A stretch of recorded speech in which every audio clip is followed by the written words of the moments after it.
Thanks for joining us. I'm Paula Ebben with a WBZ News update. Our top stories: a Justice Department watchdog just released a report on Whitey Bulger's prison death. The report laid out mistakes that federal prison officials made when he was transferred. Bulger was murdered by inmates inside the Hazleton prison just hours after he'd arrived.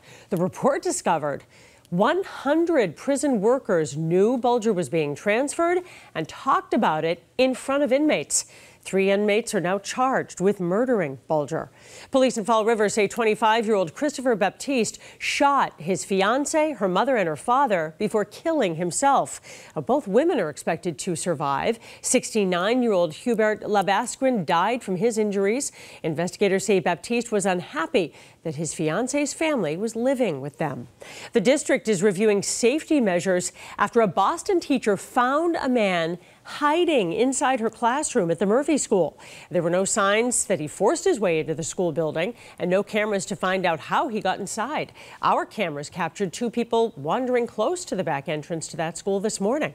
Let's get a check of the forecast now. Rain is going to come back. Here's Zack. It certainly is. If we didn't have enough this morning, Paula, over an inch in many locations. Peabody, Ashby, Lynn, all over 1.2 inches, over that inch mark in Northborough as well as Fitchburg. And I think there are still a few areas that will check that off once we go into the scattered showers this afternoon. So the light break that is pretty much coming to an end. We get another chance to go along between about 2 and 6 o'clock. So it's a relatively short window into comparison to what we had overnight and early this morning, but it's still going to have some residual headaches for our evening commute and any plans later on Wednesday. The overcast scene is going to play an interesting role here. Not only is it going to remain on the mild side overnight, it's going to keep us from actually drying out. So initially we've got wet pavement tomorrow morning in the 40s and the 50s.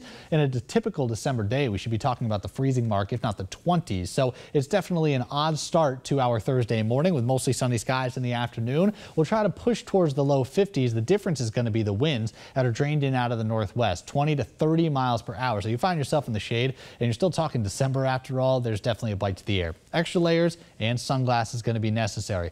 As we make our way into Friday, Saturday, and Sunday, more towards seasonal averages, if not below that, as we get an ocean system to turn offshore. This is not only going to introduce clouds, it's also going to bring in the northeasterly winds. That drops the temperatures and introduces some coastal showers. If you are outside of 128 and 495, I think you're outside of the influence of the rain and possibly the snow too. There may be a chance of some light flakes to move in for the second half of the weekend and into early next week. Not expecting any accumulation here, Paula, but definitely some novel type of flurries rolling on in. But again, the emphasis is tonight. I think by tomorrow we're doing okay. All right, Zack, thanks. I'm Paula Ebben. This has been a WBZ News Update. Have a good day.